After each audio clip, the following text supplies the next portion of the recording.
mine msida fa aka Ghetto Defender. EP chigutiro raku ibva pa EP ipapo ma1 boys pane chinyowani chabuda chipiano chekutamba yemani aka Ghetto Defender.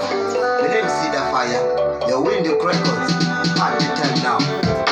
Shabuda kutanga nekupinda kugia tinenge tato uya wanochinja mapia kuchinja mapia atanga mafaro azia sezo tabura mutando kuzipa wakuzia apa nyama tafira yatoa presha wazia tauya kuzozvitangiza zvatinita goreria yatoa paya welando tufara kunyangwe nesondo aya mafaro asiye kondo atite usana punto timbodisiya nifare musandirambidze musandirambidze musandirambidze ndoenda kumakitari musandirambidze musandirambidze musandirambidze ndavakuda kumbojabula